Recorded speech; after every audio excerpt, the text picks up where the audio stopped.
रहमतुल्लाहि व बरकातुहू। अल्हम्दुलिल्लाहि वहदह वस्सलातु वस्सलामु अला मन ला नबिय्य बअदह, अम्मा बअद, फ़अऊज़ु बिल्लाहि मिनश शैतानिर रजीम, बिस्मिल्लाहिर रहमानिर रहीम।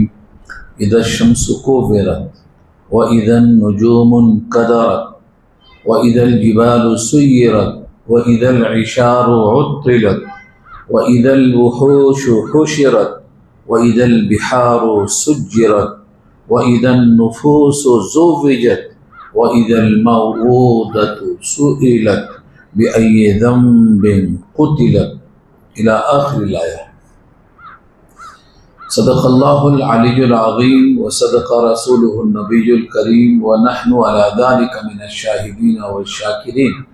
अल्लाहुम्मा अल्हिमना रुश्दना व अइज़ना मिन शुरूरि अनफुसिना। अल्लाहुम्मा वफ़्फ़िक़ना लिमा तुहिब्बु व तर्ज़ा मिनल क़ौलि वल फ़िअलि वन निय्यह। रब्बि इश्रह ली सदरी व यस्सिर ली अमरी वहलुल उक़दतम मिन लिसानी यफ़क़हू क़ौली। आमीन या रब्बल आलमीन। मोहतरम हज़रात, मुअज़्ज़ज़ सामईन, मिल्ली भाइयों, बुज़ुर्गों और दोस्तों, आज की गुफ्तगू का उन्वान है सूरतुत तकवीर।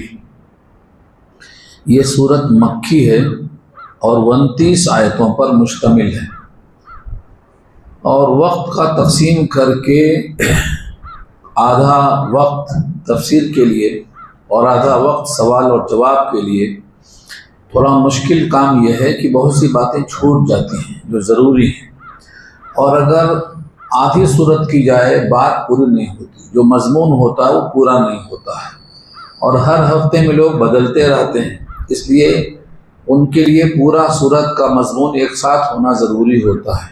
बहरहाल ये सब चीज़ें हैं, अगर कुछ बातें छूट जाएं तो आप उसका सवाल कर सकते हैं। हम सूरत का जो लाजमी मज़मून है सिर्फ उतना ही बयान करेंगे, तफसीली बहस में नहीं जाएंगे। इस सूरत को अल्लाह ताला ने ऐसा बयान फरमाया, नबी सल्लल्लाहु अलैहि वसल्लम का इरशाद है कि अगर कोई आँखों से महशर का मैदान देखना चाहता है, यहाँ बैठकर महशर का मैदान देखना चाहता है, तो 3 सूरतें पढ़ ले। उनमें से एक सूरत यह है जो आज आपके सामने पढ़ी जाएगी, सूरह तकवीर, सूरह इन्फितार और सूरह इंशिकाक। ये 3 सूरतें अगर आप समझ के पढ़ लें तो महशर का मैदान आपके सामने नजर आएगा। इसमें 6 चीज़ें महशर के मैदान में नफ़क़े ऊला के बाद होंगी और 6 चीज़ें होंगी नफ़क़े सानी के बाद। उन सब का यहाँ जिक्र आ रहा है। पहली चीज़ है इज़्शम्सु कुव्विरत। शम्स तो सूरज को कहते हैं, ये मुअन्नस समाई है, लफ्ज़न मुअन्नस भी हो सकता है, मुज़क्कर भी हो सकता है। ये इसको समाई कहते हैं, मुअन्नस से हकीकी नहीं है। और ये कुव्विरत जो है फ़िल माजी मजहूल है, इस पर इज़ा दाखिल होने की वजह से माना फ्यूचर का देगा। जब सूरज बेनूर हो जाएगा, तर्जुमा होगा जब सूरज को तह कर दिया जाएगा, या सूरज को लपेट दिया जाएगा, या सूरज को कवरिंग कर दिया जाएगा। सूरज के और चाँद के बारे में 2 आयतें ज़हन में रखिए आप। एक तो सूरह क़यामा में है, जुमिअ शम्सु वल क़मर, सूरज चाँद मिला दिए जाएंगे, और जब तारे सैयारे मिलाए जाएंगे तो उनका निज़ाम दरहम बरहम हो जाएगा। एक चीज़ तो ये है। दूसरी आयत सूरह अंबिया पारा 17 की है कि तुम जिसकी इबादत करते हो अल्लाह को छोड़कर, उनको और इबादत करने वालों को दोनों में जहन्नम में डाल दिया जाएगा। और सूरज की भी इबादत हुई है, इसलिए आबिद और माबूद दोनों वहाँ होंगे। इन्नकुम वमा ताबुदून मिन दुनिल्लाह हसबु जहन्नम, ये आयत सूरह अंबिया पारा 17 की है। तो बहरहाल 2-3 हदीसें के साथ हैं कि सूरज बेनूर किया जाएगा, सूरज चाँद को टकराया जाएगा, सूरज चाँद को जहन्नम में फेंक दिया जाएगा, ये भी रिवायत है। और जहन्नम वही है जो 7 ज़मीन से नीचे है, और ये सूरज जब अपनी गर्मी के साथ वहाँ पहुँचेगा तो पूरी समुंदर में आग की तरह गर्मी होगी और पानी खौलता हुआ पानी होगा और जहन्नम खुद ब खुद गर्म हो जाएगी। तफसील यही है इसकी। तो जब सूरज तह पर तह हो जाए, यानी इसको लपेट दिया जाए, व इज़न नुजूमुन कदरत, नुजूम नजम की जमा है, तारे। और इन कदरत फेल माजी है, उसके साथ इज़ा दाखिल हुआ है, इसके माने हैं झड़ जाना। वह इधन नुजूमुन कदरत, जब तारे मैले हो जाए, मैला होना या झड़ जाना या उनका बाहम ताउन टूट जाना, ये सब माने आते हैं। वह इधल जिबाल, और जब पहाड़, ये जबल की जमा है, पहाड़ों को कहते हैं। सुय्यरत, सारा यसीरों के माने आते हैं चलने के, और सुय्यरत फिल माजी मजहूल है, चलाए जाएंगे। पहाड़ की वजह से जमीन में कपकपी नहीं आ रही है, और जब पहाड़ चलाए जाएंगे तो जमीन के ठहरने का, उसके इर्तियाश और कपकपी का वजूद खुद ब खुद पैदा हो जाएगा, क्योंकि पहाड़ नहीं रहेंगे। पहाड़ कैसे हो जाएंगे? 3 जगह कुरान में आया है। एक तो यहाँ है जिबाल सुजिरत, पहाड़ चलाए जाएंगे। सूरह कालिया में आया है वह तकूनुल जिबाल कल एहनिल मनफूश, भुनी हुई ऊन की तरह पहाड़ चलते नजर आएंगे। सूरह वाक़िया में आया है हबाअम मंसूरा, ये तो उड़ते हुए जर्रों की तरह नजर आएंगे। तो जब पहाड़ों का ये हाल होगा तो जमीन पर कपकपी और जलजला होगा, और जमीन पर रहने वाले घर सब बेघर हो जाएंगे। तीसरा लफ्ज है वह इधल इशारो उत्तिलत। इशार अशर से बना है, अशर के माने 10 के आते हैं, और इशार के माने 10वां। जैसे हमारे पास पहला, दूसरा, तीसरा बोलते हैं, और 1, 2, 3 बोलते हैं, ऐसे अरबी में वाहिद इस्नैन के साथ जब उसका सिफत लगाते हैं तो आशिर कहते हैं, और आशिर से इशार बना है, ये मुअन्नस बनाया गया ऊँटनियों के लिए। ऊँटनी जब अरब में 10 महीने की होती है तो बहुत कीमती होती है, उससे लोग गाफिल नहीं होते हैं। अब की बात नहीं है, जब नाजिल हुआ था उस वक्त की बात। सबसे कीमती सामान उनके लिए 10 महीने की गाभिन ऊँटनी होती थी, आदमी उससे कभी गाफिल नहीं होता था। लेकिन जब ये वक्त आएगा तो ऐसी ऊँटनी को कोई पूछेगा नहीं, सब उससे गाफिल हो जाएंगे, ये मंशा है। और इधर इशारू उत्तिलत, उत्तिलत तातील से है, छोड़ देना। तातील में भी मुअत्तल करना भी इसी से निकला हुआ लफ्ज़ है। उर्दू में मुअत्तल है, तातील है, और उत्तिलत उसी का फेल माजी है। जब 10 महीने की गाभिन ऊँटनियाँ छोड़ दी जाएंगी, यानी उन्हें कोई नहीं पूछेगा। वह इधल वहूश, वहूश वहशुन की जमा है, वो दरिंदे जो जंगलों में आमतौर से पाए जाते हैं, पालतू नहीं होते, उनको वहशी कहा जाता है। और जब उसको पाला जाए तो उसको पालतू कहा जाता है। तो यह वहूश जो हैं, इंसानों को देखकर भागते हैं, तो जंगल के जानवर उसीरत जमा हो जाएंगे, यानी ये बाहम इकट्ठा हो जाएंगे। जैसे अभी आपने सुना है ना कि बच्चे कुछ बंगाल के आए, कुछ बिहार के आए, कुछ यूपी के आए, कुछ महाराष्ट्र के आए, आपस में जानते नहीं थे, लेकिन मकसद ने उनको मुत्तहिद कर दिया, सब जमा हो गए और एक दूसरे का ख्याल भी करने लगे। तो ऐसे ये जो जानवर हैं, हैबत की बिना पर सब इकट्ठा हो जाएंगे, क्योंकि इनको एक ही मकसद होगा, अपने बचाव के लिए कहाँ जाना। तो ये है जमा होने की वजह। वह इदल बिहारो सुज्जिरत, बिहार बहर की जमा है। बहर की जमा यहाँ बिहार आई है, और सूरह बनी इस्राइल में अबहुर आई है। अबहुर भी उसकी जमा है और बिहार भी उसकी जमा आई है। सुज्जिरत के माने झोंके जाएंगे, यानी जब ये सूरज और चांद को दरियाओं में फेंक दिया जाएगा तो इसकी गर्मी से उसमें हिद्दत पैदा होगी, और ये है सुज्जिरत का तर्जुमा। और जब दरिया झोंके जाएंगे यानी ये गर्म चलेंगे। इसके बाद वह इदन नुफूस ज़ुव्विजत, नुफूस नफ्स की जमा है। जो इंसान सांस लेता है उसको तनफ्फुस कहते हैं, मुतनफ्फिस कहते हैं सांस लेने वाले को। यहाँ मुराद है जितने जी हैं, जी सांस लेने वाले मुतनफ्फिस। ज़ुव्विजत, इनके जोड़े लगाए जाएंगे।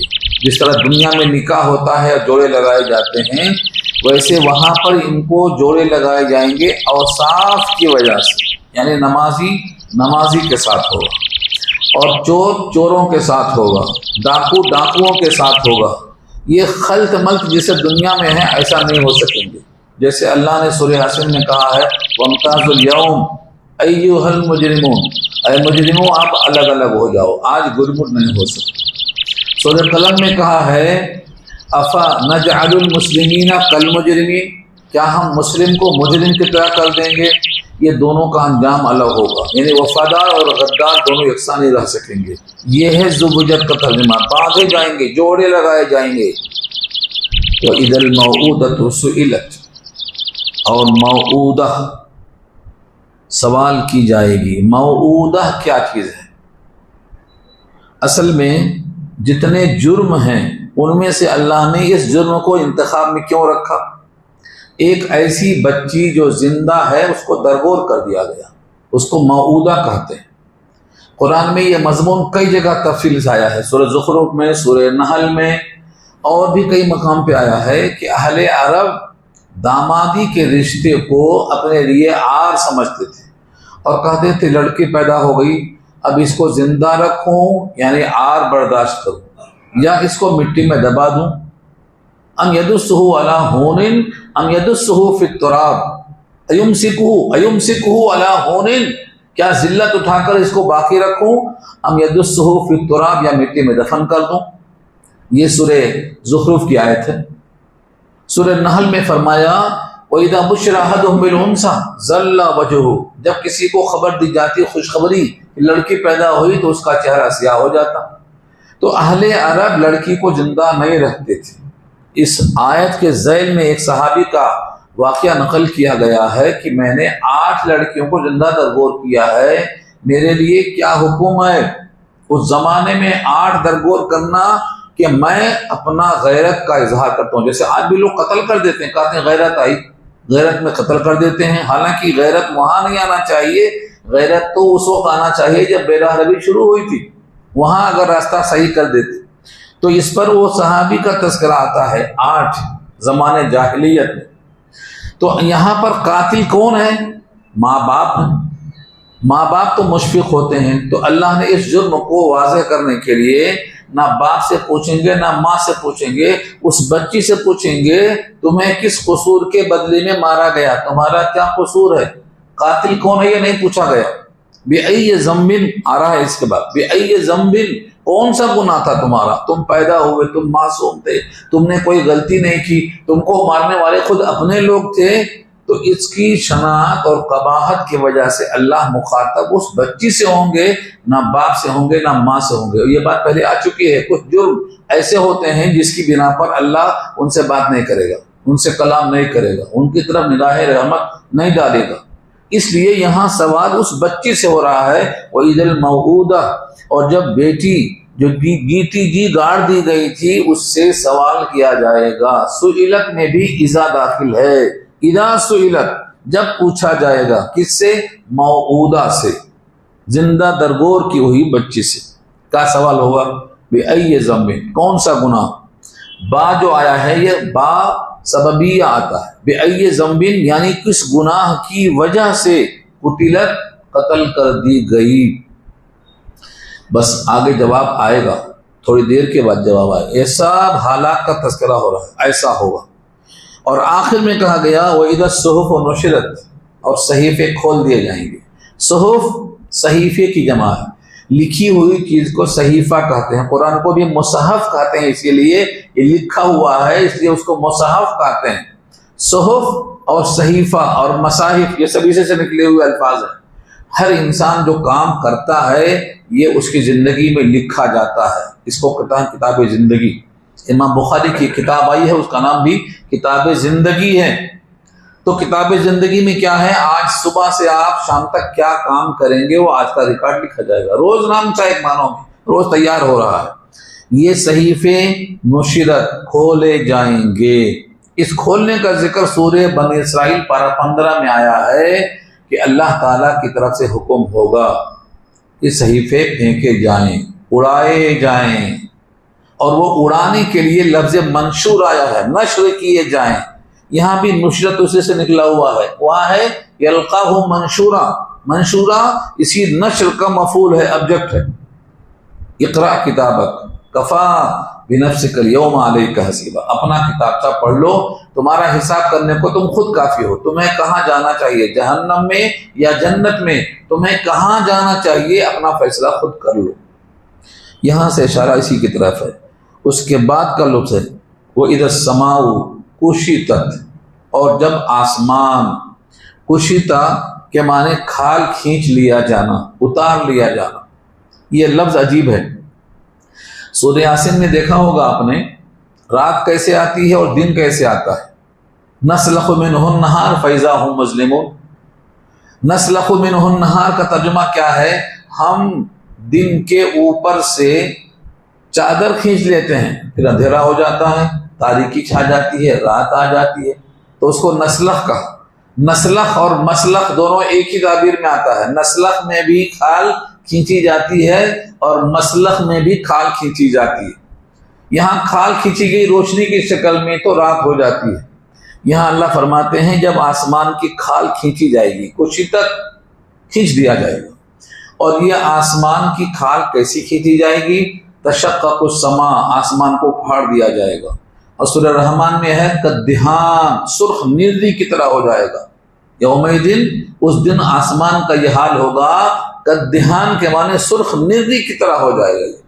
तो आसमान की भी खाल उतार दी जाएगी, और जब खाल उतारी जाएगी तो उसमें जो जीनत की चीजें हैं, तारे हैं, सैयारे हैं, खुसूसन 9 सैयारे, शम्सो कमर, मरीख व ज़ोहरा, ज़ुहल व तारिक, मुश्तरी, ये सब खींच के निकल के फेंक दिए जाएंगे।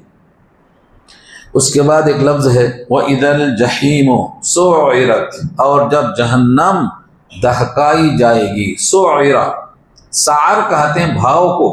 जब महंगाई बढ़ जाती है तो कहते हैं सारुन गालिया, इसका भाव बहुत ज़्यादा बढ़ गया है, बहुत महंगा हो गया है। और सुइरत उसी से है, जहन्नम जो नॉर्मल हालत में है उस दिन गैज़ो गज़ब में दहाड़ी जाएगी, दहाड़ेगी। जहन्नम की एक आवाज़ है, उसका दहाड़ना, उसका चिल्लाना, उसका चिंगाड़ना। सूरह हूद पारा 12 में और सूरह मुल्क पारा 29 में 2 जगह उसकी आवाज़ का जिक्र किया गया है कि जहन्नम दहाड़ेगी। ज़फ़ीरों व शहीक, ज़फ़ीर सीटी की आवाज़ होती है और शहीक के माने चिंगाड़ने की आवाज़ होती है। जहन्नम की आवाज़ उसके गज़ब की वजह से, उसके दिलदोज़ आवाज़ की वजह से सबको सब खींचेगी। तो ये जहन्नम को दहकाने का जिक्र किया गया है, जहन्नम दहकाई जाएगी। वह इधर जन्नत उज़लिफ़त, और जब जन्नत करीब की जाएगी। उज़लिफ़त, ये उज़लिफ़त जुल्फ़ा से बना है। जुल्फ़ा के माने कुर्बा के आते हैं। जुल्फ़, हम जुल्फ़ कहते हैं ना, जो 2 औरतों के वजह से रिश्ते में हम जुल्फ़ बनता है, वो भी कुर्बत के माने में आता है। तो जुल्फ़ा के माने कुर्बा के आते हैं। जन्नत को पास लाया जाएगा। जन्नत कितनी पास लाई जाएगी और किसके पास लाई जाएगी, ये दोनों बातें हदीसों के अंदर मौजूद है। यहाँ तक हालात बयान हुए हैं। इसमें 6 चीज़ें सूर फूंकने से पहले की हैं और 6 चीज़ें सूर फूंकने के बाद की हैं। अब उस वक्त क्या होगा, ये जवाब कसम है। अलिमत नफ्सुम मा अहज़रत, ये जवाब कसम है कि उस वक्त इंसान जान लेगा जो उसने हाजिर किया है, यानी जो लेकर आया है। हर इंसान महशर में क्या लेकर हाजिर हुआ है, सब उसके सामने पेश कर दिया जाए। यह है उहज़रत, अलिमत, जान लेगा हर इंसान, हर जी, माँ अहज़रत की वो क्या लेकर आया है। अब यहाँ से अल्लाह ताला एक तशबीह दे रहे हैं कुरान के लाने को और क़यामत के आने को, दोनों को ख़ास तशबीह दे रहे हैं यहाँ से। फ़ला उक़सिमु बिल खुन्नस जवारिल कुन्नस, फ़ला उक़सिमु बार बार आ चुका है। उक़सिमु से पहले ला ज़ायदा होता है और फ़ाए ताक़ीबिया है, बस मैं कसम खाता हूँ खुन्नस की। खुन्नस कहते हैं उस तारे को जो चलते चलते पीछे हट जाता है। खन्नसा सूरह नास में आ चुका है, वसवासिल खन्नास, वहाँ जो खन्नसा है यही लफ्ज़ है वहाँ भी। वो शैतान जो दिल पे बैठ जाता है फिर छुप जाता है और नमाजों में इंसान से गलती करवाने की कोशिश करता है, उसको खन्नास कहते हैं। उस खन्नास के बजाय यहाँ पर तारों को ताबीर किया खुन्नस से। बहुत से तारे चलते चलते पीछे चलते हैं या छुप जाते हैं या गायब हो जाते हैं। उस गायब होने की ताबीर किससे है?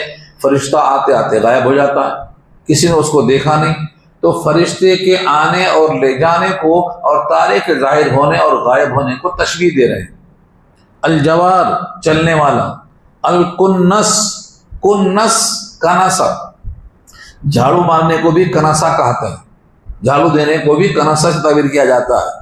ये चलते चलते दबक जाता है यानी खामोश हो जाता है। जैसे कोई दिल पे मच्छर की तरह ये बैठता है और कहता है नमाज के बाद फलां जगह जाना है, बस उसके बाद आपकी तवज्जो वहाँ चली जाती है, यहाँ से गायब हो जाती है। फिर नमाज 3 रकात हुई कि 4 याद नहीं आता है। तो ऐसे को खुन्नस कहते हैं। ये कुन्नस यहाँ पर भी यही आता है। और जब एहसास होता है अल्लाह की याद से, फिर ये भाग जाता है। अल्लाह की याद से ये गाफिल होने वाले को पकड़ लेता है। तो एक कसम तो ये हो गई कि जो चलता है आगे फिर पीछे हट जाता है, फिर दबक कर खामोश हो जाता है। और लैल की कसम खाई, वह लैल कसम है रात की, इदा अस अस अस अस का तर्जमा दूसरी आयतों में वल्लैली इदा अदबर आया है। रात जब पिछले हिस्से में आती है, जब रात की तारीकी फैल जाती है, उसका सन्नाटा, उसकी स्याही पूरी कायनात को अपने समेट में ले लेती है, उस वक्त की कसम। वह सुबह ही इदा तनफ़स, और सुबह की कसम जब वो दम लेने लगे। तनफ़सा के माने पूरी तरह से सुबह सांस लेने लगे, यानी सुबह रोशन हो जाए, मुकम्मल रोशन हो जाए। इन तमाम सिफतों के बाद अब कह रहे हैं इन्नहु लक़ौलु रसूलिन करीम, बेशक वो कौल है मुअज़्ज़ज़ फरिश्ते का। लक़ौल, कौल के माने बात, और रसूल के माने भेजा हुआ। रसूल से मुराद 2 लिया गया है। अक्सर शारीन कहते हैं इससे मुराद जिब्रील है। जिब्रील भी रसूल है। अल्लाह ने जिसको भेजा वो अल्लाह के रसूल हैं, और इंसानों में से जिसके पास पैगाम भेजा वो भी अल्लाह के रसूल है। तो रसूल का मिज़दाक यहाँ जिब्रील भी हो सकते हैं और अल्लाह के रसूल भी हो सकते हैं। राज़ी कौल है कि यहाँ जिब्रील मुराद है। और करीम दोनों की सिफत है। करीम कुरान की सिफत है, जिब्रील की सिफत है, रसूल की सिफत है, और ये अल्लाह की सिफत भी है।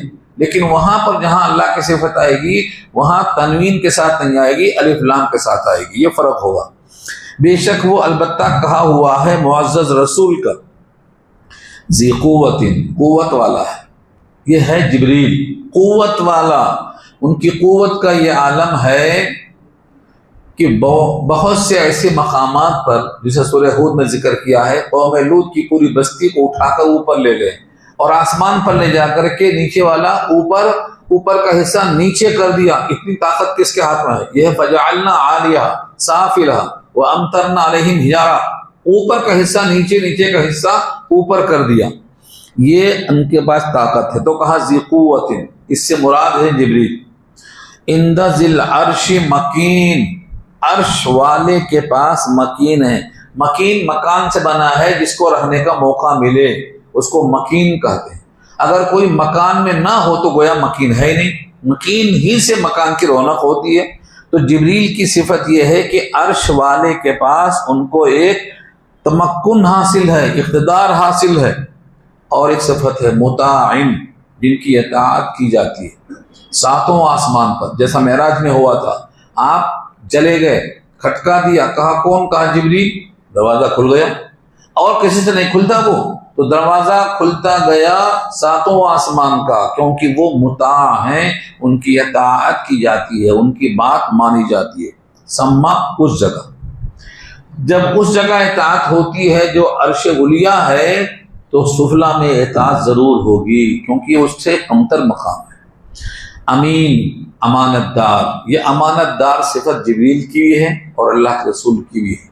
दोनों को अमीन कहा गया है। पूरे मक्के वाले सादिकुल अमीन कहते थे, और जिब्रील का असली नाम तो जिब्रील है, उनको रूहुल अमीन कहने लगे, इसी वास्ते वो भी अमीन है। इसलिए लोगों ने कहा कि ये सिफात पूरे अल्लाह के रसूल पर भी सादिक आती हैं और जिब्रील पर भी सादिक आती हैं, लेकिन ज़्यादा आसानी के साथ जिब्रील पर फिट होती हैं। उसके बाद एक मक्के वालों का खुलासा था कि ये रसूल मजनून हैं, दीवाने हैं, ऐसी बात कहते हैं जो कभी किसी ने नहीं कहा। एक बादशाह, एक अकेला खुदा सारी कायनात किस तरह चला सकता है, ये उन्होंने मजनून कहा। इस मजनून की नफी अल्लाह ने सूरह कलम में की है, मा अंता बिनिअमति रब्बिका बिमजनून, आपके रब की मेहरबानी से आप मजनून नहीं हैं।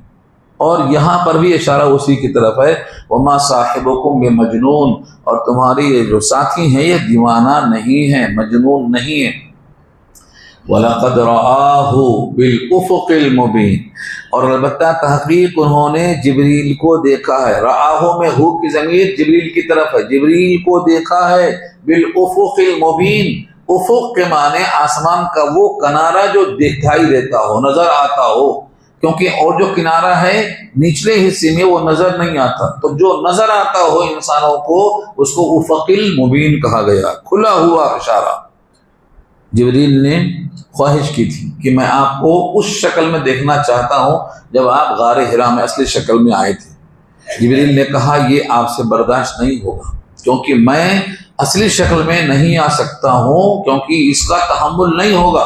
लेकिन जिब्रील अमीन ने नबी की ख्वाहिश पर एक मकाम और जगह तय किया, और वो है मिना का मकाम। बाज़ ने कहा मिना का मकाम नहीं है बल्कि अरफात का मकाम है, और अरफात को तरजीह दिया है अल्लामा सुयूती वगैरह लोगों ने भी और साहब कुर्तुबी ने भी। वहां पर जिब्रील जब असली शक्ल में दिखाई दिए, जिनके 600 बाजू हैं, तो नबी पाक को बेहोशी आ गई और आप बेहोश होकर गिर गए। उस वक्त जिब्रील ने अपनी असली शक्ल छोड़कर आम हालतों में झुक करके उठाया। उस उठाने को फकाना काबा कौसैन औ अदना में ताबीर किया है सूरह नजम में। ये वही जिब्रील है वहां जो झुक के उठाने वाले हैं, यहाँ इशारा उसी की तरफ। उसके बाद एक सिफत है वमा हुआ अलल गैबी बिगनीन। इस आयत को लेकर लोगों ने बहुत ज्यादा जाहिलों में धूम मचाई है कि वो नहीं है गैब पर बखील। इसको अच्छी तरह समझ लीजिए। वमा हुआ की ज़मीर जाती है अल्लाह के नबी की तरफ, और नहीं है वो अलल गैब, गैब पर। गैब की तारीफ क्या है? जैसे कुरान, वही, फरिश्ता, आखिरत, जन्नत और दोज़ख, ये सब चीज़ें गैब में आती हैं। तो गैब की बातों पर आप बखील नहीं है। बेज़नीन के माने बखील, बखील नहीं है, यानी खुलकर आप बताते हैं। इससे लोगों ने अखज़ किया है कि आप अल्लामुल गुयूब हैं, तभी तो गैब की बातें खुल के बताते हैं। लेकिन यहाँ ये मतलब नहीं है कि आप अल्लामुल गुयूब हैं, बल्कि यहाँ मतलब ये है जो भी अल्लाह ने आपको इल्म दिया है उसके बताने में, पहुंचाने में आप बुख्ल से काम नहीं लेते, बल्कि आपको जितना इल्म दिया गया है पूरा का पूरा जू का तो पहुंचाने की पूरी कोशिश करते हैं। ये है इसका मतलब। इसका मतलब ये नहीं है कि आप अल्लामुल गुयूब हैं, मुख्तार कुल हैं, और जितना इल्म अल्लाह के पास है उतना आपके पास इल्म है। आपका इल्म भी अल्लाह की तरह जाती है, अताई नहीं है। आपका इल्म भी अल्लाह की तरह से मुहीत है, जुज़ई नहीं है। जैसे सूरह आयतुल कुर्सी में क्या कहा है, वला युहीतूना बिशैइन मिन इल्मिही इल्ला बिमा शाअ। तो ये तो अल्लाह का इल्म है कि उसका इहाता नहीं हो सकता, मखलूक के इल्म का इहाता अल्लाह ने किया है। तो कुरान करीम की इस आयत को लोगों ने बताया है कि आप बखील नहीं हैं गैब के बताने पर। इसका मतलब आपको गैब मालूम है, यानी वो इत्तला अलल गैब और अंबाउल गैब और अल्लामुल गुयूब, इस सब को मिला के एक समझ लेते हैं। ये यहाँ से गलती हुई है और अवाम में यह बात बहुत फैलाई गई है। वमा हुआ बिक़ौल शैतानिर रजीम, और नहीं है वो कौल शैतान मरदूद का। शैतान की सिफत मरजूम है, रजीम बमाना मरजूम, जिसको रजम किया गया। इन्नका रजीम कहा अल्लाह ने, फखरुज इन्नका रजीम, तो उससे वो रजीम मरजूम बनता है। तो शैतान जो मरजूम है ये उसका कौल नहीं है। मक्के वाले कहते थे कि आपके ऊपर शैतान आता है, आप जो कुछ कर रहे हैं ये शैतान मरदूद का कौल है। अल्लाह ने उसकी नफी कर दी और आखिर में कहा फ़ाइना तज़हबून, तुम कहाँ जा रहे हो, किधर जा रहे हो? यानी नसीहतें छोड़ के, इन बातों को छोड़ के कहाँ भटके जा रहे हो? इन हुवा इल्ला ज़िक्रुल लिल आलमीन, नहीं है वो मगर नसीहत सारे जहान के लिए। इस एक आयत से ये बात मालूम होती है कि कुरान सिर्फ मुसलमानों के लिए नहीं है। मुसलमान चाहे दुनिया में कोई भी इंसान हो, अगर वो आलमीन का जुज है तो उसके लिए कुरान नसीहत नामा है। इन हुवा इल्ला ज़िक्रुन, नसी है वो मगर नसीहत लिल आलमीन, सारे जहान के लिए। अब सारे जहान के लिए जब नसीहत हो, ये नसीहत सिर्फ मुसलमानों के वास्ते नहीं है। अलबत्ता मुसलमान जब ईमान वाला हो जाता है तो नसीहत से ज़्यादा फ़ायदा उठाता है। जैसे सूरह ज़ारियात में अल्लाह ने कहा वज़क्किर फ़इन्न ज़िक्रा तनफ़उल मोमिनीन, नसीहत करो कुरान के ज़रिए से, क्योंकि नसीहत नफ़ा देती है ईमान वालों को। ये सूरज निकलता है, सूरज सबके वास्ते निकलता है, लेकिन अगर चमगादड़ आँख नहीं खोलता है तो कसूर सूरज का नहीं है, चमगादड़ का कसूर है। ऐसे ही कुरान सारे जहान के लिए है, लेकिन इससे इस्तिफादा मोमिन करता है, और जो नॉन बिलीवर है वो फायदा नहीं उठाता है तो कसूर उसका है। कुरान तो सबके लिए है, इसलिए हुक्म दिया गया है नसीहत कुरान से क्या करो, ज़क्किर बिल कुरान। अय नबी आप भी नसीहत कुरान से क्या करो। आज हमारे पास लोग कुरान को बाजू रख दिया है और घंटा घंटा भर वाक़यात सुनाते हैं, इनके उनके अपनी आप बीती सुनाते हैं, कुरान को नहीं सुनाते हैं, जबकि हुक्म के खिलाफ है। ज़क्किर बिल कुरान, कुरान से नसीहत करो। मैं यख़ाफ़ु वईद, जो डरता है वईदों से। तो ये कुरान सारे जहान के वास्ते है।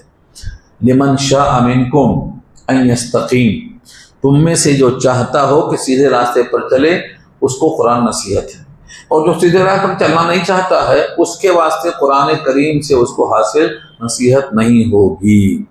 इस पर 3 आयतें सुनाता हूँ मैं आपको। एक तो ये है, हम चाहते हैं सब कुरान सुन के ईमान वाले बन जाए, लेकिन अल्लाह फरमाते हैं ये तुम्हारे चाहने से नहीं होगा, ये हमारे चाहने से होता है। वमा तशाऊन इल्ला अन यशा अल्लाह रब्बुल आलमीन, और तुम नहीं चाह सकते हो मगर जब अल्लाह चाहे, जो रब है सारे जहान का। कुरान करीम में 3 जगह आयतें मिलती हैं। एक तो सूरह क़सस पारा 20 में आयत नंबर 56 है, इन्नका ला तहदी मन अहबब्ता, आप जिसको चाहें हिदायत नहीं दे सकते, अल्लाह के पास कुदरत है।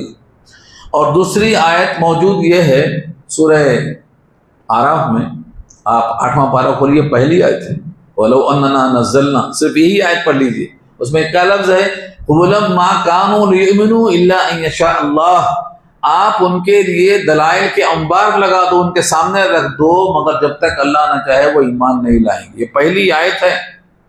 और कुरान करीम में इस पर कई मज़मून की आयत है, वमा अक्सरुन्नास वलो हरस्त बिमुमिनीन, अक्सरियत ईमान नहीं लाएगी, आप कितना ही हरीस हो, नबी से कहा जा रहा है। तो ईमान लाने के लिए अल्लाह की मशीयत ज़रूरी है, हमारे तड़पने फड़कने से कुछ होने वाला नहीं है। हाँ, कोशिश करना हमारा काम है, पहुँचाना हमारा काम है, लेकिन किसी के दिल में ईमान दाखिल करना यह मशीयत यज़दी पर मौकूफ़ है। यहाँ तक ये बात ख़त्म हो जाती है। मैंने बहुत सरसरी बयान किया है ताकि आपके वक्त में बात पूरी कर सकूं। अब जो सवाल करना है आप कर लीजिए।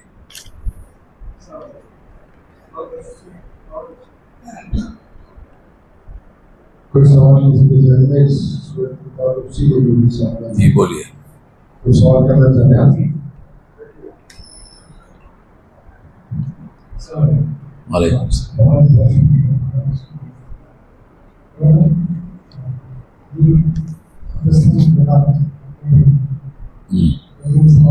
जी बोलिए।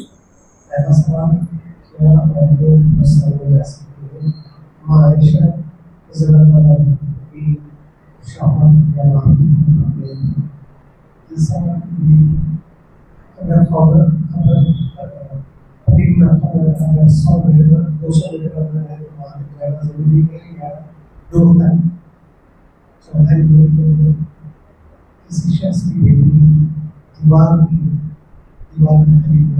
खबर बोलता आकर कुछ पढ़कर जा सकते हैं। तीनों सवाल का ताल्लुक एक ही है, ज़ियारत क़ुबूर। इस मसले का उन्वान है ज़ियारतुल क़ुबूर, कब्रों की ज़ियारत। इस सिलसिले में सबसे बेहतरीन किताब है, अगर आपको एक जिल्द में पढ़ना है, तस्कीन सुदूर फी तहक़ीक़ी अहवालिल मौता वल क़ुबूर, एक किताब है ये। पहले मैंने औरतों को, मर्दों को, सबको मना कर दिया था ज़ियारत क़ुबूर से, सबको मैंने मना कर दिया था, नुहीतुकुम अन ज़ियारतिल क़ुबूर। फिर बाद में अल्लाह के नबी ने इजाज़त दे दी। इजाज़त जब बाद में दी तो अब 2 कौल हो गया कि इजाज़त सबको दी जिसको मना किया था, या इजाज़त सिर्फ औरतों को दी या सिर्फ मर्दों को दी। ये एतराज है। राजिह कौल यह है कि जब आपने इजाज़त दी है तो सबको नहीं दी है, सिर्फ मर्दों को दी है, औरतों को इजाज़त नहीं है, कब्रिस्तान में वो नहीं जा सकती हैं।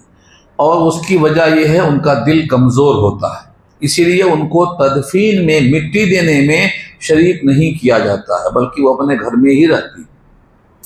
रहा सवाल बीबी आयशा का हुजूर के पास आना, तो उनकी रिवायत खुद मौजूद है। वो कहती थी जब मैं आती थी वहाँ तो हुजूर मेरे शौहर थे, उसके बाद अबू बकर सिद्दीक आए और मेरे वालिद थे, उसके बाद जब उमर आ गए तो मैंने जाना बंद कर दिया क्योंकि वो मेरे लिए गैर हैं। मरने के बाद भी उनका यह एहतमाम बताता है कि औरत को नहीं जाना चाहिए। ये हज़रत आयशा का कौल बुखारी के अंदर दर्ज है, एहतियात का तकाजा यही है। और दूसरी किताब मसले इसाले सवाब है, वहाँ भी आपको ये मिलेगा, ये किताब मिलेगी। और अगर मुफ्ती अब्दुल रहीम लाजपुरी रहमतुल्लाह अलैह का जो मशहूर फतावा है, फतावा रहीमिया 10 जिल्दों में है, अब वो मुहक्कक होकर कम जिल्दों में भी आ चुका है, उसमें मुकम्मल उन्होंने बहस की है, तमाम हदीसों को उन्होंने जमा कर दिया है। तो खुलासा ये है कि कब्रिस्तान में सिर्फ मर्द जाना चाहिए, औरतों को जाना मना है, ये राजिह कौल है। हाँ, जहाँ तक दूसरा सवाल है आपका, सफ़र करना, सफ़र करने का हुक्म किसी भी मस्जिद के लिए नहीं है सिवाय 3 मस्जिदों की, जबकि एक मस्जिद उसमें से अल्लाह के नबी की है, मस्जिद नबवी की। जो 3 मस्जिदें सबसे मुमताज़ हैं, उन तीनों के लिए सफ़र करना दुरुस्त है, मस्जिद हराम, मस्जिद नबवी और बैतुल मुक़द्दस। इन 3 के अलावा किसी की तरफ जायज़ नहीं है। तो जब मस्जिदों की तरफ सफ़र करना जायज़ नहीं है तो कब्रिस्तान की तरफ भी सफ़र करना जायज़ नहीं है। ला तशुद्दुर रिहाल, ये हदीस बुखारी की है, ला तशुद्दुर रिहाल में आया। हाँ, इस्तिस्ना सिर्फ 3 मस्जिदों का है। हाँ, अगर रास्ते में पड़ जाए तो आप उनके लिए रुक के दुआए मगफिरत कर सकते हैं, इसाले सवाब कर सकते हैं। जैसा कि नबी सल्लल्लाहु अलैहि वसल्लम जा रहे थे और रास्ते में 2 कब्रें आ गईं और आप उतर गए और कहा कि इन दोनों पे अजाब हो रहा है। तो नबी को मालूम हो गया, हमको क्या मालूम होता अजाब हो रहा है, अंदर क्या हो रहा है, किसको मालूम। आप उतर गए और कहा इन दोनों को अजाब हो रहा है, और अजाब किसी बड़े वजह से नहीं हो रहा है, वजह छोटी है, मतलब गुनाह कबीरा तो है वो, लेकिन बचना कबीरा नहीं है, बचने में आसानी है। एक पेशाब से नहीं बचता था, पेशाब से बच सकता है, हम बच रहे हैं पेशाब से, आप भी बच सकते हैं। तो पेशाब से बच सकते थे मगर वो नहीं बचता था, वो अपना पेशाब था या बकरियों का या ऊँटों का, ये वजाहत नहीं है। मिन बौलिही और मिनल बौल दोनों अल्फाज में बहस है बुखारी में। अगर मिनल बौल है, मुतलक पेशाब से नहीं बचता था तो भी सही है, और मिन बौल ही है, अपने पेशाब से नहीं बचता था तो भी सही है। पेशाब से ना बचना गुनाह कबीरा है, उस जगह पे गुनाह कबीरा अजाब की वजह होता है। दूसरा चुगली करता था, चुगली से बचना भी मुमकिन था, उन दोनों पे अजाब हो रहा है, चुगली की वजह से और पेशाब से ना बचने की वजह से। और अल्लाह के नबी ने एक लकड़ी को तोड़ा, चीरा और दोनों पे गाड़ दिया और कहा जब तक ये खुश्क न हो जाएं, जब तक उम्मीद है कि अल्लाह इनसे अजाब को रोक लेगा। तखफ़फ़ लअल्लहु, शायद, शायद का लफ्ज़ है। इमाम मालिक फरमाते हैं नबी के हाथों की बरकत है, नबी के हाथों की बरकत है, हमारे तुम्हारे टहनी गाड़ने से अजाब नहीं रुकता, बल्कि हमको तो पता नहीं अजाब था अब नहीं है, पता नहीं चलता। तो ये नबी के हाथों की बरकत है। बाज़ ने कहा वो टहनी हरी है, तस्बीह करती है, तस्बीह करने की वजह से है, ये तहत्ता है, ये नुक्ता सही नहीं है, क्योंकि जो अंदर कब्र में कंकड़ी है ना वो भी तस्बीह पढ़ती है। अगर तस्बीह दूसरे के पढ़ने का फारक होता तो कंकरी जो है वो भी तस्बीह पढ़ती है। और ये कुरान में साफ कहा है, सूरे बनी इसराइल पारा 15 में कहा है, वह इमिन शयइन इल्ला युसब्बिहु बिहम्दिही वलाकिल्ला तफ़क़हूना तस्बीहहुम, हर शय तस्बीह पढ़ती है मगर तुमको समझ में नहीं आता।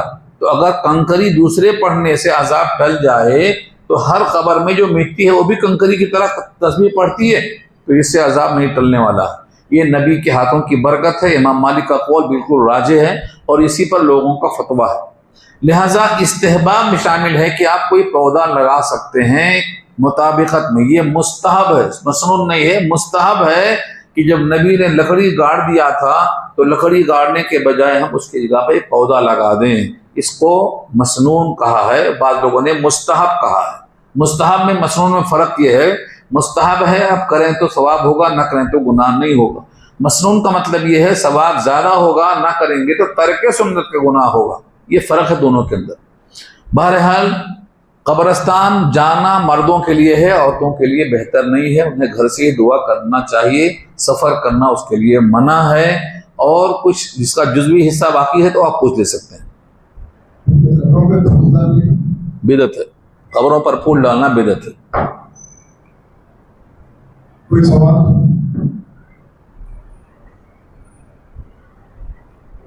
अस्सलाम वालेकुम। ज़ियारत नहीं करे तो सवाब नहीं मिलता? ज़ियारत नहीं करेंगे तो सवाब किस चीज़ का मिलेगा? ज़ियारत नहीं करेंगे तो सवाब किसका होना? आपको किस चीज़ का सवाब चाहिए आपको? भाई आप जब नहीं करेंगे, जो काम आप नहीं करेंगे तो नहीं करने का सवाब कैसे मिलेगा आपको? करना है ना, कुछ करेंगे तो सवाब मिलेगा ना। जो काम आप नहीं करेंगे उसका सवाब कैसे मिलेगा?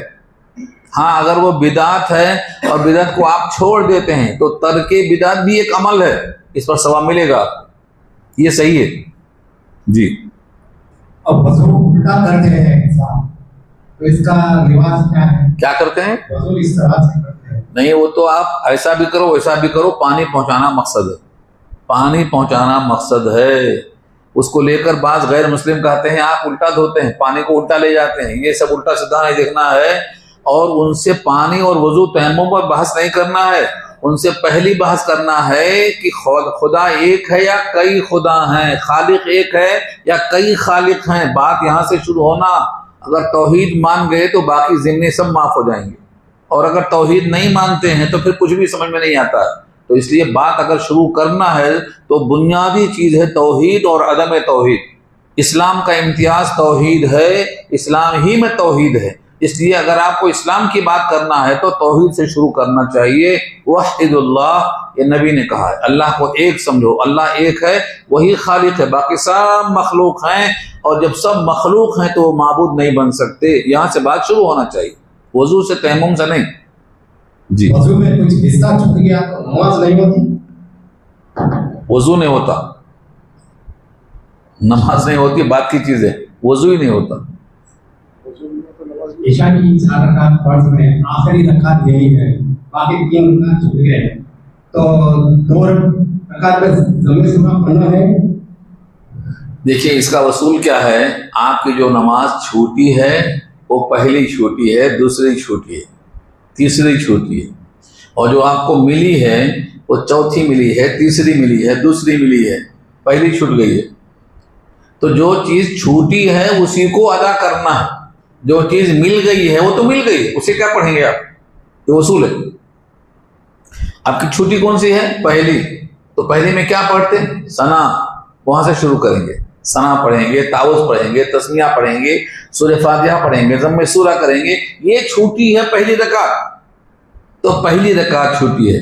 और जब भी 2 रकात हो जाए तो आप बैठेंगे, जब भी 2 हो जाए। अब ये नहीं पूछना 1 छुट्टी है कि 2 छुट्टी है कि 3 छुट्टी है, वो आप जोड़ते रहो बैठ के। जब भी 2 हो जाए तो बैठना है। हर 2 रकात पे कायदे उला है। जो छुट्टी है वो पहली छुट्टी है, दूसरी छुट्टी है, तीसरी छुट्टी है, उस लिहाज से आपको पढ़ना है। आखिरी 2 रकातों में ज़म्मे सूरा नहीं है, पहले 2 रकातों में ज़म्मे सूरा है, उसका लिहाज कर लेना है। बस खुलासा यही है उसका।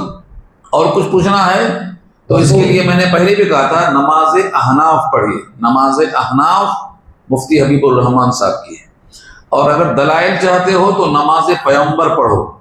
ये मदीने की छपी हुई किताब है, वहाँ के आलिम ने लिखा है, वो तर्जुमा हो चुका है। तो नमाज पैगंबर में दलाइल मिलेंगे, नमाज अहनाफ में मसाइल मिलेंगे।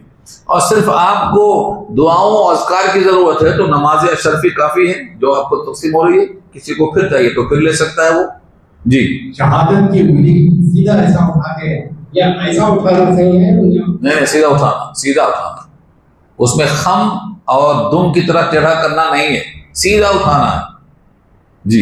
एक में बता रहे थे ऐसा करना सही है। देखिए, 1 मरतबा उठाना है, ये अहनाफ के नज़दीक है।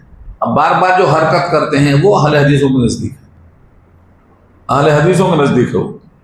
अंडरवेयर में वज़ू हो सकता है? जी हाँ, हो सकता है। किसी भी कपड़े पर वज़ू हो सकता है। नंगे हैं तब भी वज़ू हो सकता है, बशर्ते कि दीवार का पर्दा हो। ये सवाल वालेकुम सलाम। मोहम्मद ये होता है कि नियत का रकम को चेहरा बताया होता है, तो बाद लोग का ख्याल है कि नमाज से जनाजा होने के बाद चेहरा नहीं बताना चाहिए, ऐसी भी होता है। बिल्कुल सही। नमाज जनाजा के बाद सिवाय कब्रिस्तान ले जाने के कोई काम नहीं करना चाहिए।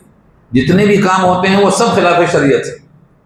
जनाजे के बाद चेहरा खोलना, उस पर फूल पहनाना, चादर डालना, लोगों का इंतजार करना, ये सब मकरूह है। जो भी आपको करना है जनाजे की नमाज से पहले पहले करना चाहिए। इस पर दलाइल चाहिए तो आपको फतावा रहनिया जिल्द सोम में मौजूद है, पूरे बहस किया उन्होंने। जी और नमाज जनाजा पढ़वाने के बाद फिर दुआ होती है, वो भी बदत है। नमाज जनाजा खुद दुआ है। आप जनाजे की दुआ जब नियत करते हैं नमाज जनाजे की तो क्या बोलते हैं बताइए मुझे? जनाजे में कोई नियत करते हैं नहीं करते हैं? आप क्या करते हैं जनाजे की नियत? किसको किसको याद है? जनाजे की नमाज में नियत क्या करते हैं आप? क्या 2 रकात 4 रकात बोलते हैं आप? क्या बोलते हैं आखिर? हाँ, नियत करता हूं मैं नमाज जनाजा की, दुआ इस मैयत की। हाँ, दुआ इस मैयत की, ये नियत का हिस्सा है। जब आप नमाज ही पढ़ते हैं दुआ करने के लिए तो ये जनाजा पूरा दुआ है, और दुआ उसमें है भी। पूरी दुआ में अल्लाहुम्मा अग़फ़िर लि हय्यना से लेकर आखिर तक दुआ ही दुआ है। अब ये दुआ सुन्नत के मुताबिक है, किबला रू है, नमाज की शक्ल में है, हुजूर के बतलाने के हिसाब से है। ये दुआ नाकाफी है? अगर ये दुआ नाकाफी नहीं है तो फिर से दुआ करने का क्या मतलब है? और अगर फिर से दुआ करना जरूरी है तो फिर ये दुआ को अलग से नबी ने क्यों करवाया? तो ये इस्लाम से दूरी का नतीजा है। जी हाँ, वो दुआ साबित है, वो दुआ साबित है, क्योंकि आप मैयत से हिसाब किताब शुरू हो रहा है। 40 कदम तक इंसान के रहने की वजह से फरिश्ते जाने का इंतजार करते हैं। जब कब्र से लोग हट जाते हैं तो फरिश्ते सवाल जवाब शुरू करते हैं, और उसके लिए साबित कदमी की दुआ करो, ये हुजूर ने हुक्म दिया है, लिहाजा वो दुआ करना चाहिए। जी अगर करते नहीं है तो क्या दीजिए? अगर खबर से लोग करते नहीं है, बैठे हैं तो नहीं, वो लिहाज करते हैं, थोड़ा शरीफ लोग हैं ना, करीम हैं, चले जाएं लोग तो हम बात करें जरा। इनके होते हुए कैसे बात करेंगे? अगर हम नहीं गए तो मार के भगाएंगे आपको, अंदर बुला लेंगे आपको भी। उनके पास ताकत है इतनी, फरिश्तों के पास ताकत है। थोड़ा लिहाज करते हैं वो कि लोग चले जाएं तो हम बात करें इनसे। पढ़ सकते हैं, साबित है। सूरह यासीन पढ़ सकते हैं, साबित है। ज़बानी, लेकिन कुरान खोल के नहीं। नहीं, कब्रिस्तान में कुरान खोल के नहीं पढ़ना है। ज़बानी जो पढ़ सकते हैं पढ़ना है।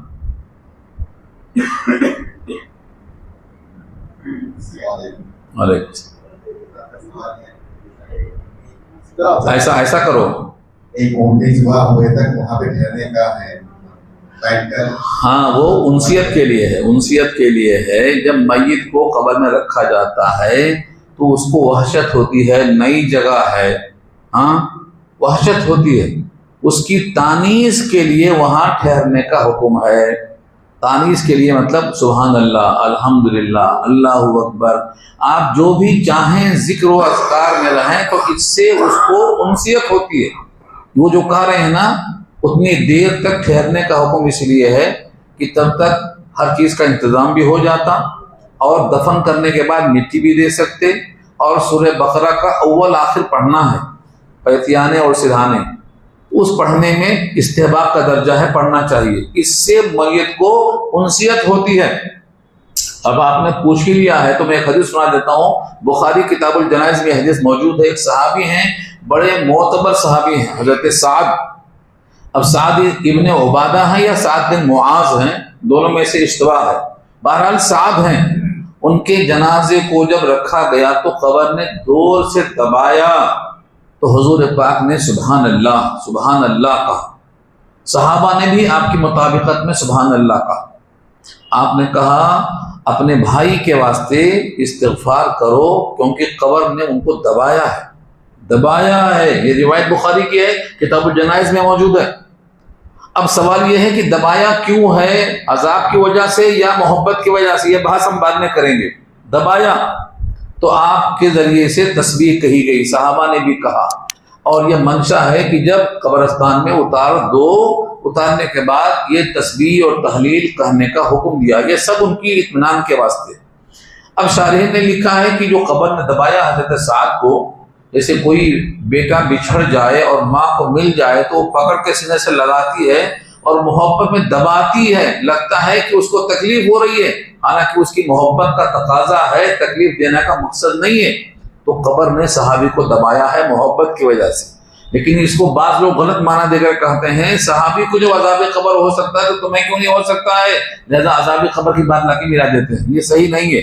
अज़ाब का लफ्ज वहां नहीं है, सिर्फ दबाने का लफ्ज है, और दबाना मोहब्बत में भी होता है। इसलिए राजिह कौल यही है कि मोहब्बत में दबाया। तो ये बुखारी की रिवायत मौजूद है। इसलिए जो आप कह रहे हैं दफन के बाद कुछ न कुछ पढ़ते रहना, उसके लिए दुआ करते रहना, तस्बीत का लफ्ज है, साबित कदमी की दुआ करना, ताकि ये तीनों सवालों के जवाब सही सही दे सके और फिर रास्ता खुल जाए वहां से। तो वहां ठहरना, दुआ पढ़ना, थोड़ी दूर जाने के बाद दुआ पढ़ना, ये सब चीजें साबित हैं। लेकिन जनाजा पढ़ के फौरन जो दुआ करते हैं ये बिल्कुल बिदअत है, इसमें कोई शुबा नहीं है। जी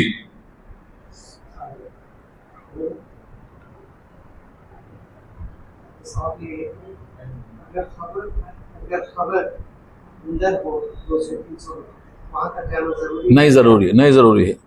कब्रिस्तान के बाहर से भी पढ़ सकते हैं आप।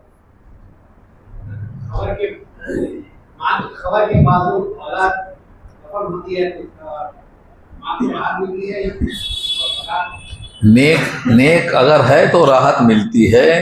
कब्र में करीब हो चाहे दूर हो, राहत होने के लिए ईमान और अमल साले जरूरी है।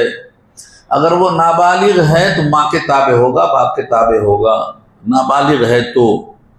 और अगर वो बालिग हो चुका है तो फिर उसका ईमान, उसका अमल सालेह जरूरी है। राहत के लिए ईमान और अमल सालेह जरूरी है। फ़इन्नमा यज़िल्लुहु अमलुहु, ये हुज़ूर ने कहा है कि उस पर साया उसका अमल करेगा, किसी और का साया उस पर काम नहीं करेगा। जी अगर अदब सीखा है तो उतार देना चाहिए, और अदब नहीं सीखा है तो पहन के रोना चाहिए।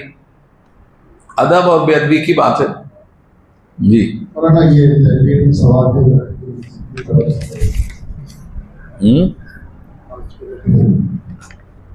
सच बात मनवाने के लिए कुरान हाथ में लेकर कसम खाई जा सकती है या नहीं? नहीं खाई जा सकती है। कुरान की कसम खाना मना है, सिर्फ अल्लाह की कसम खाना जायज़ है।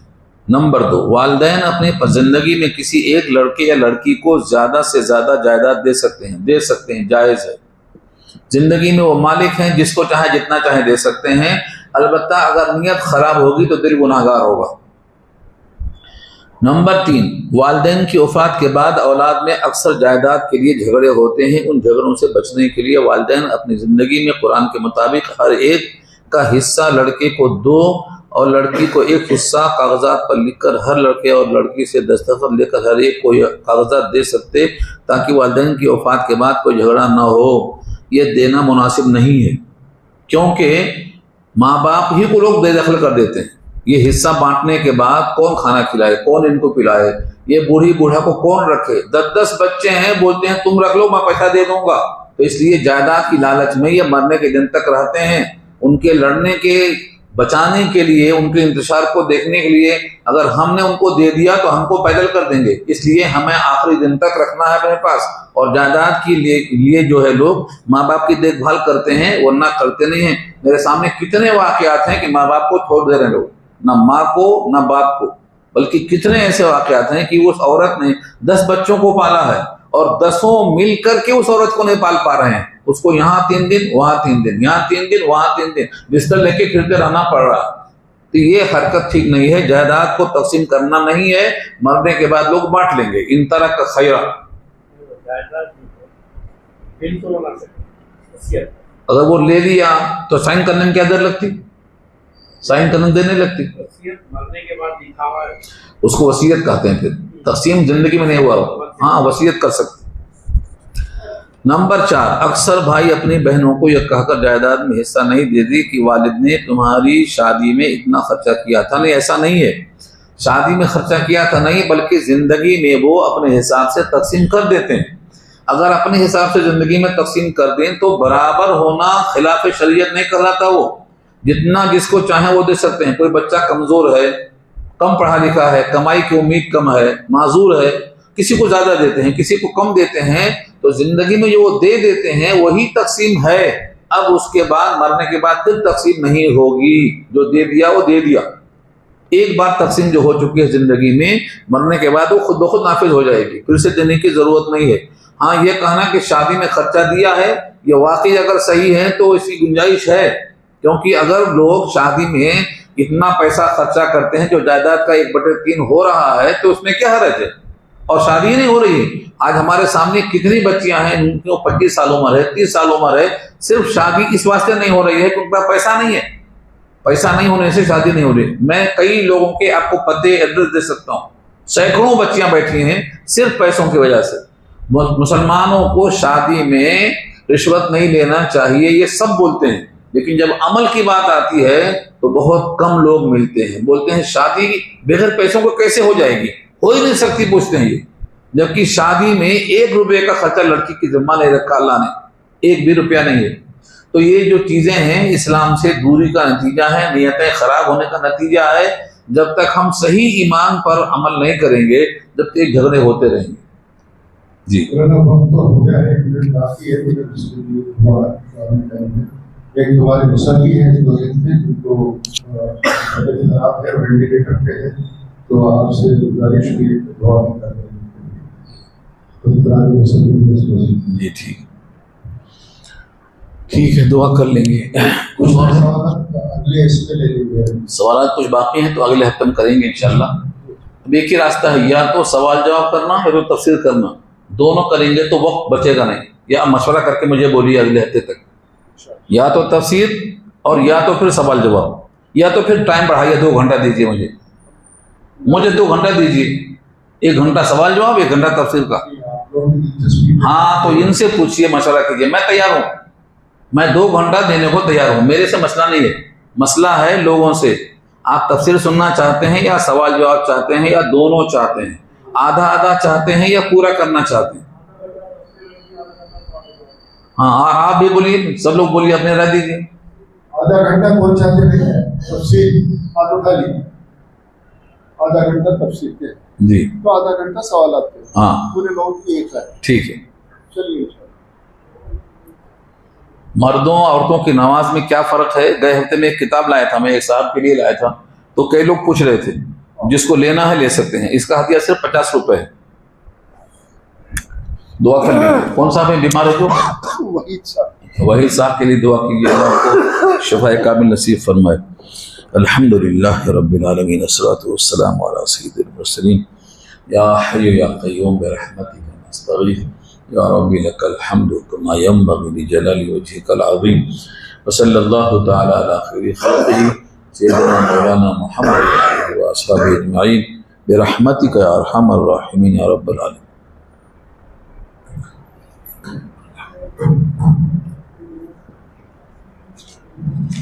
ले लीजिए, वहाँ से ले लीजिए, ले लीजिए।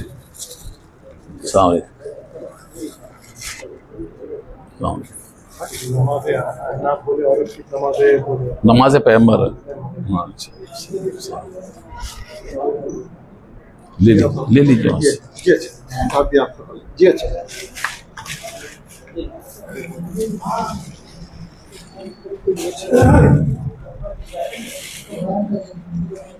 ले लीजिए, पैसा ले लीजिए। हाँ, दे दीजिए जिसको बचिए। अगले हफ्ते ले आएंगे। आप तो पढ़ चुके ना, किसी को देना मंगा लेता हूँ। हाँ, वो इंग्लिश में है, नाम बोलिए, ये उठ जाता। हाँ, इसमें से ले लीजिए पैसा आप। गैर मुसल्लिमीन के लिए एक किताब, नाम बोलना पड़ता। बहुत है क्या किताब है? आप नाम बोलिए, किताब का नाम बोले तो मैं बोलता हूँ ना। वो एक ही किताब है, नहीं वैसा नहीं है, बहुत सी किताबें हैं। अहले हदीस के लिए दिए थे। बहुत किताबें अहले हदीस की मेरे पास हैं। आप मुझे नाम बताएं तो मैं बताता हूँ इंग्लिश में है क्या। कौन सी है जरा बढ़िए। अल फौजुल कबीर, अरबी में उर्दू में चाहिए मिल जाती है, और ये जो तुम बात जरा वो भी उर्दू में अरबी में मिल जाती है, दोनों हाँ दोनों मिल जाती, दोनों मिल जाती। आपका फ़ोन नंबर लिखिए तो। क्या? ये मैं एक ले लिया, एक ही बची है, हाँ मेरे को और एक चाहिए, मंगा लेता हूँ मैं, ठीक है मंगा लेता हूँ।